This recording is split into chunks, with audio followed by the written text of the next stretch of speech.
If you're looking for the latest insights about the cost of living in Denver, Colorado this year, this video is a must watch. Whether you're actively looking for a home to buy here in Denver, or maybe you're just considering moving here and are going to rent at first, this video is going to go over everything you need to know. I'm going to share with you average home prices, the average amount of rent that people are paying right now in different areas around Denver. We're going to talk about taxes, utilities, transportation, and some of the hidden costs associated with that. And finally, going to talk a little bit about what you need to make in Denver, Colorado to comfortably live. So we're going to go through all of that in a lot of detail. Really excited to share with you. Stay tuned.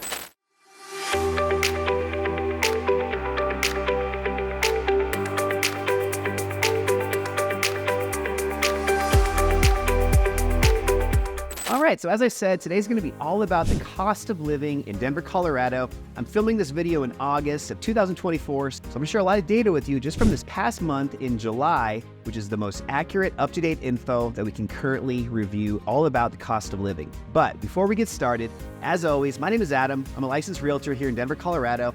All my info is down below. I love connecting with viewers like yourselves, and I guarantee there's a few ways that I can provide value to you, whether you're moving today, tomorrow, or maybe you're not even sure whether or not Denver's the right place for you. So all that info is down below, and before you forget, make sure you hit that like and that subscribe button. I release new videos every single week. I want to make sure you guys are the first ones to get them. But for now, let's go ahead and get started. So right off the bat, we're going to talk about the average cost of homes here in Denver and the surrounding areas. Now, as with most cities, this can vary significantly from one neighborhood or area to the next, but a few that I'm going to share with you are some of the areas that I get the most amount of inquiries about, as well as where I've sold and helped my clients buy most of the homes here in Denver. The top most expensive area in and around Denver right now is definitely going to be, in my opinion, Boulder.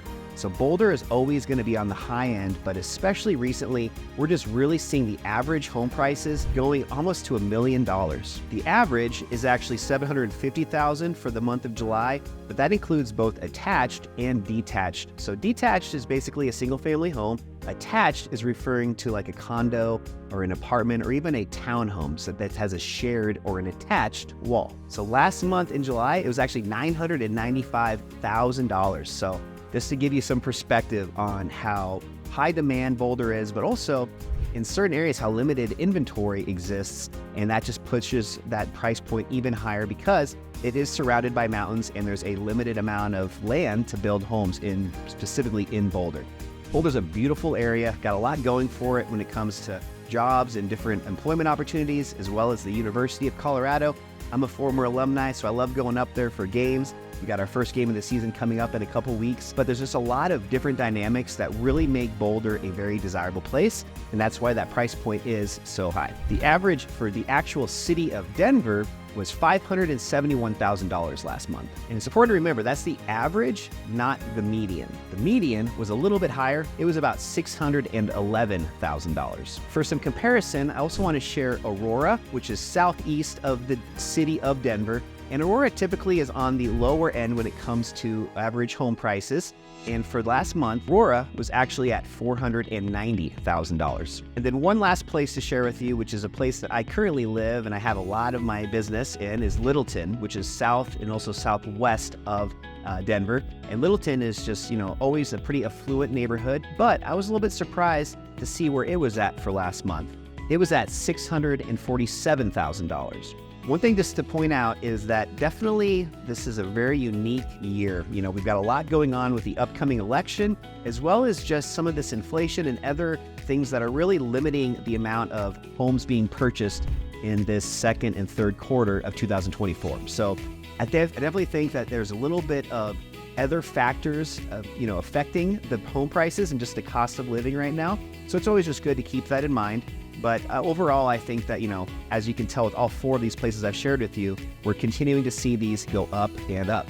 And to kind of continue off of that, because it is very difficult for a lot of people to buy homes with higher interest rates and just some uncertainty when it comes to the economy, the election, just a lot of stuff going on right now, that's keeping a lot of buyers on the sidelines, which is also creating a higher demand for rent. So rentals are actually doing quite well right now in Denver. And I want to share with you also some statistics on the cost of living for rent, whether, again, you're just considering coming out to Denver for maybe a short period of time, maybe 3 or 6 months, just to do a midterm rental and see if this is the right place for you. Or if you're just, trying to get your finances in place, or whatever strategy you're trying to abide by, you're just not quite ready to buy, maybe renting is a better solution for you. So I want to share with you some different places, the same ones that I just shared for home sales, but this time with rent.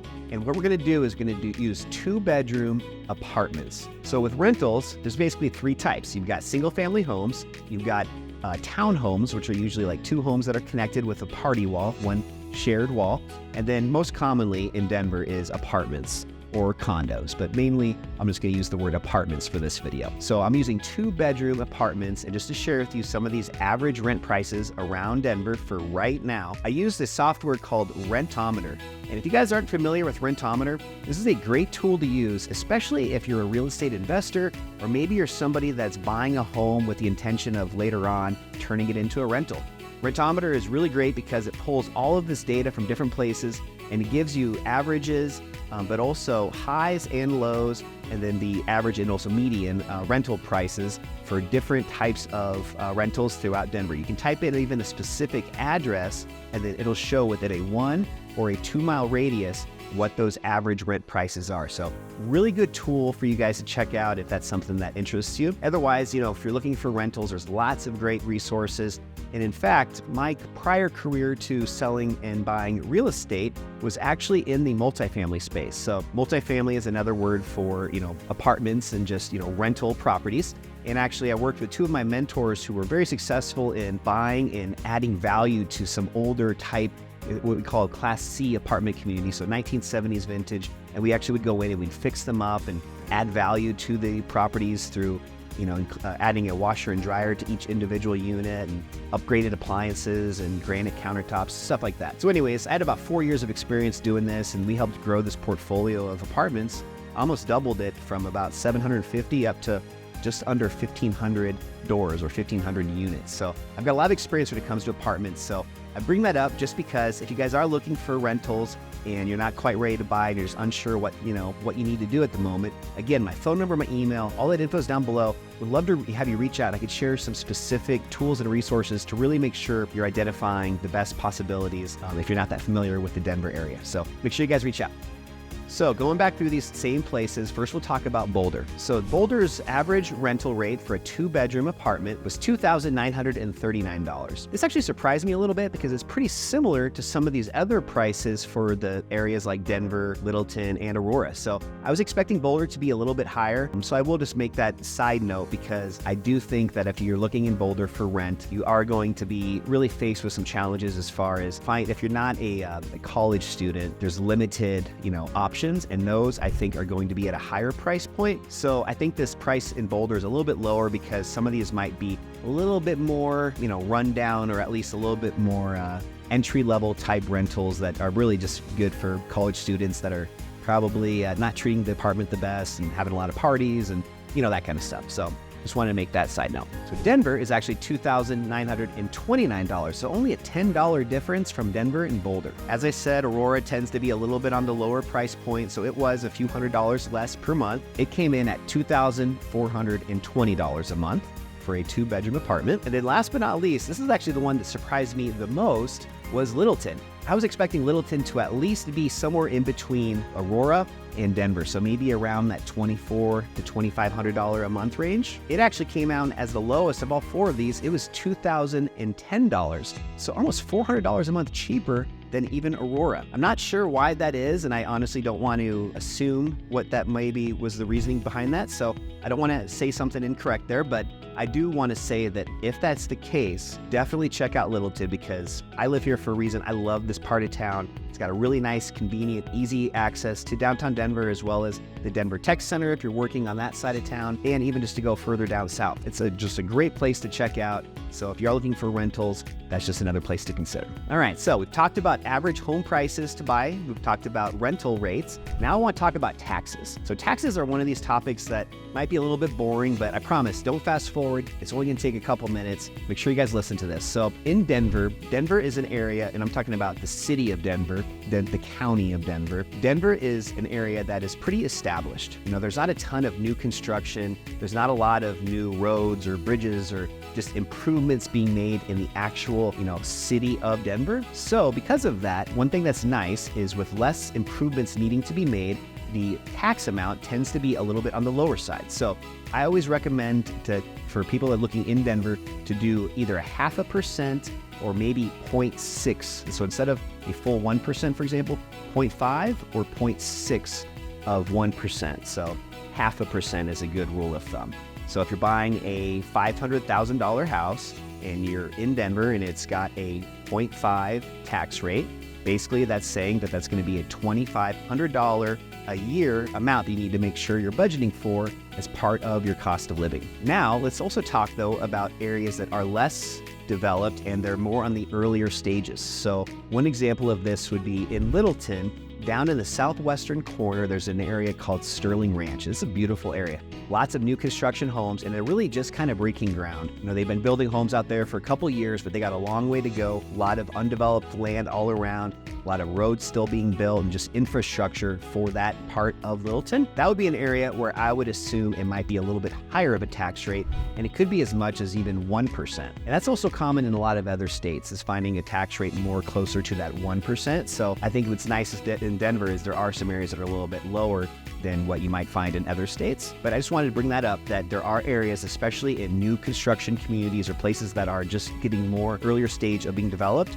that are going to typically see a higher tax rate. And it's also important to realize that there might be different tax rates within a certain area. So with Littleton, as an example, where I live in Littleton is much more developed and it's already, kind of existed, and it's not going to have a ton of new stuff being built around where I live. It might be closer to 0.5 or 0.6%. Whereas again, a place like Sterling Ranch might be higher, closer to 1%. Now, outside of property taxes, you also want to think about state income tax. So if you're considering moving here to Denver, you definitely want to just be aware of some of these other tax potential costs.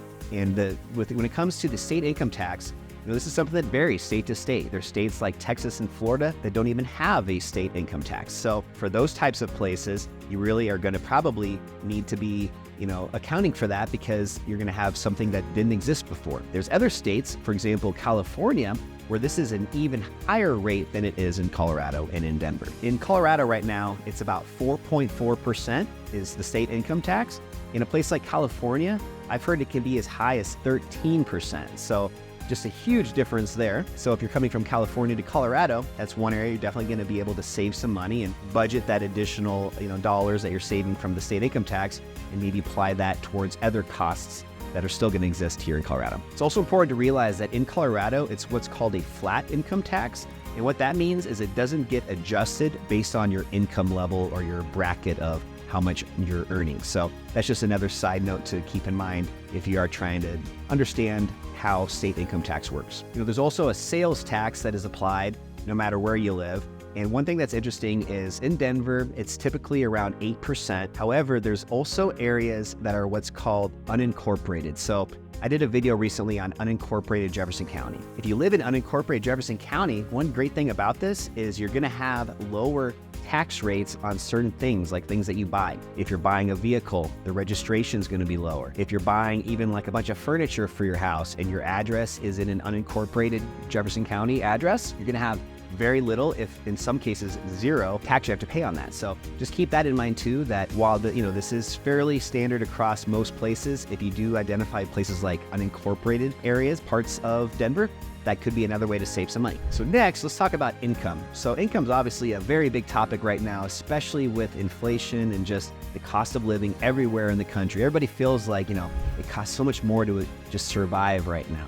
So when it comes to the cost of living and just what you need to make to comfortably live in Colorado, specifically in Denver. So there's definitely a lot of room for debate here. What is living comfortably as an example? But just some articles that I pulled up recently just to prepare for this video today that I want to share with you. They're saying that the average household income in Colorado is about $122,000. So if you're moving from a place like California, you're going to be coming from a place where that average household income is much higher. In fact, in San Francisco, it's right now at $190,000. So you don't have to make as much money as you do in other places like California to comfortably live here in Denver. There's also places like Houston, Texas, where that average household income is lower than Colorado.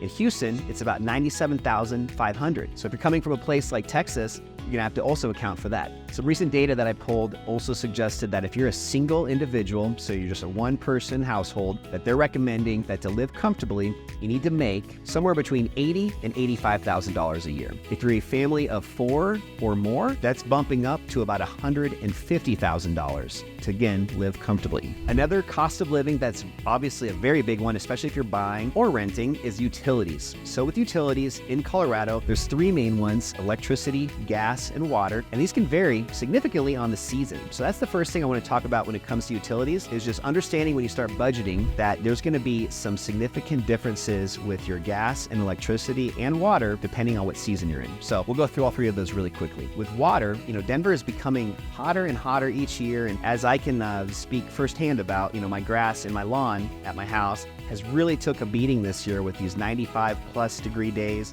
day after day after day. So I've had to turn the water on either on a daily basis or just to really abide by the restrictions that they recommend that every homeowner takes.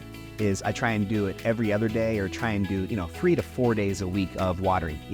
With that though, there's definitely people that water every day just to try and get their lawn to survive, and that's going to increase your cost of water in the summer months. In the winter, you're not going to be doing that, so you're definitely going to see your water bill go down in that 6 or 7 months out of the year. I've seen that go down at my house around $50 to $75 lower in those winter months. So earlier we were talking about renting apartments, 2-bedroom apartments. An average utility budget that you should expect to spend is about $200 a month. And again, that's going to be electricity, gas, and water.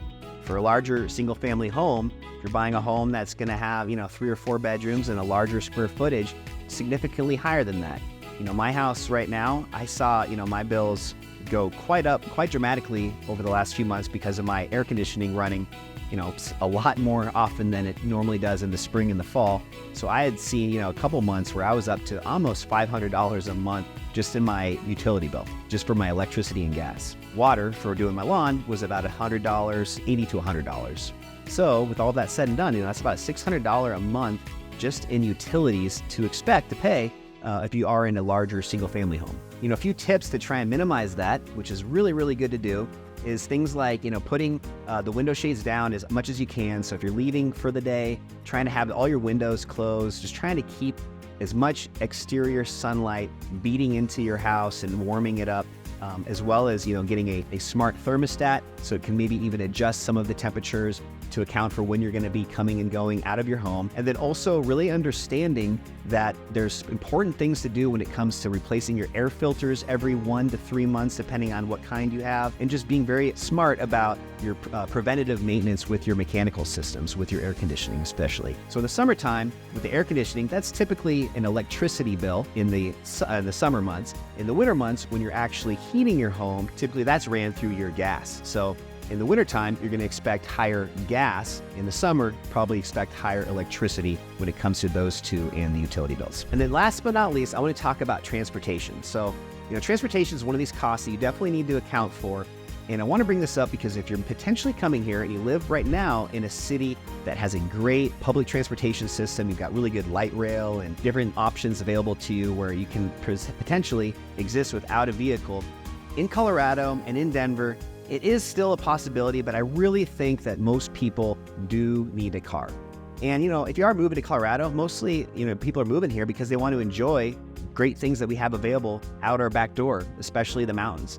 So if you don't have a vehicle, you're gonna have a lot harder time getting up to the mountains. And as much as you think you might still get up there, it's pretty unrealistic. So, if you really want to enjoy Colorado to the fullest, owning a vehicle, or at least, leasing a vehicle, is going to be your best bet. With that being said, that's an additional cost, as well as just the cost of gas. So Unlike cities like San Francisco or Los Angeles, California, anywhere really along the coast on either the east or the west coast, I feel like those are areas where they see a lot more fluctuation when it comes to gas prices. I think with Colorado and Denver specifically being a landlocked area, we see pretty consistent gas prices. Right now it's in that $3 to $3.30 to $3.50 per gallon for a typical unleaded gas. And that's a lot cheaper than some of these other areas, again, like California. So if you're coming from a place like that, you might be able to save some money on just your gas usage for your vehicle. We do have public transportation here. So even if you are on the fence and maybe you're not able to buy a car or you don't have a vehicle available to you at first, there are still some good public transportation options. I feel like they're a lot better going on the north-south routes as opposed to the east and west. So, for example, if you're trying to go somewhere up north from Littleton up to, Denver, or maybe even get further up north into Thornton, there's light rail and some really good, you public transportation options for those types of routes. Going from east to west is getting better. They've now got service available out to Lakewood and even up in as far out as, like Wheat Ridge and some of the western parts of Denver. But again, just, don't want to get your hopes up compared to some of the larger metropolitan areas, like Chicago, California, just even places in Texas. We just aren't quite there compared to some of these other big cities. So, you are really, I think, going to want to have a vehicle out here. So a few other things I didn't talk about, but I think are definitely worth also considering. Make sure you think about stuff like groceries. We are pretty consistent with the national average when it comes to cost of, typical home goods, gallon of milk, stuff like that.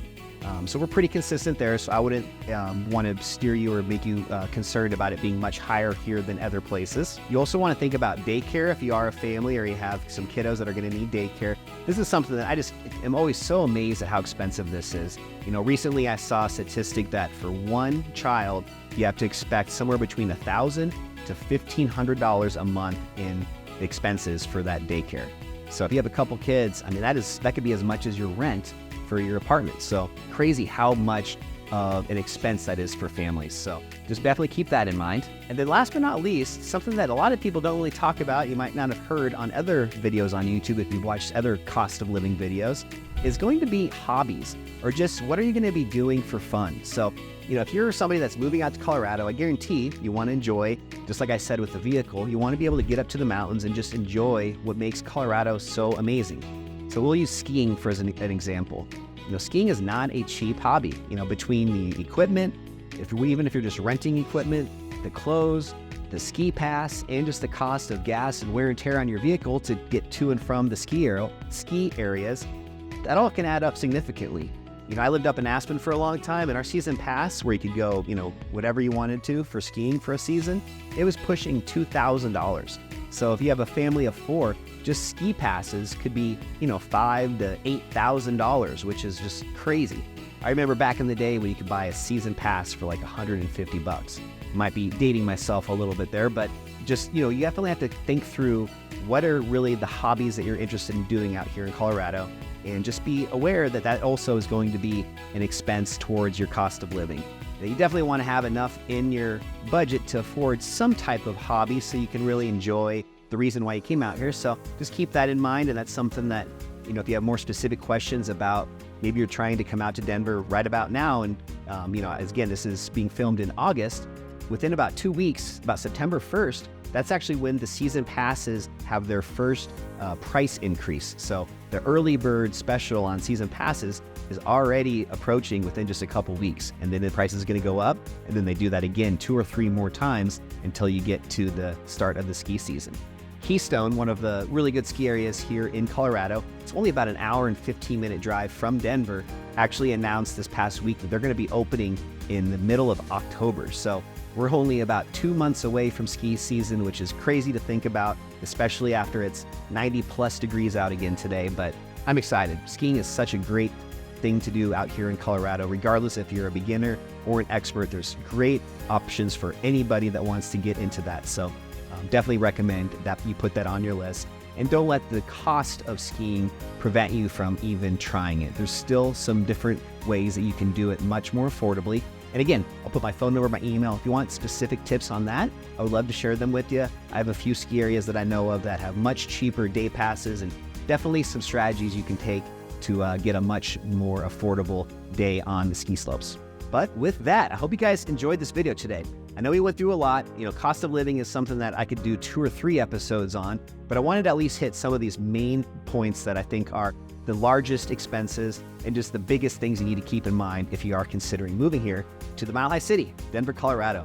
I love this place. I've been here for over 40 years. I'm not planning on leaving. And I just think that, despite the cost of living going up every year, that's the case pretty much everywhere. And I think it's important just to realize that and be aware and expect that. And as long as we do that, hopefully we can keep our budget in check and we don't overspend too much, where we're able to make living here in Colorado a reality. If you guys have any questions at all, again, feel free to reach out. What I do with a lot of my viewers and just my clients and customers and even friends that just want more info is setting up a free 30-minute real estate strategy session. It's just a Zoom call where the two of us can start talking a little bit more about your specific situation. And I know for a fact that there's a few ways that I can provide value and just help you along that journey, whether you're trying to move here tomorrow or maybe you're not even sure if Denver's the right place for you. So look forward to sharing all that with you. So make sure you book a call. And as always, don't forget, please hit that like and the subscribe button. I love making videos like this, but I really just want to build my audience and make sure I can help as many people as I can learn a little bit more about Denver. Hope you guys have a great rest of your day. I'll see you next week on Living in Denver.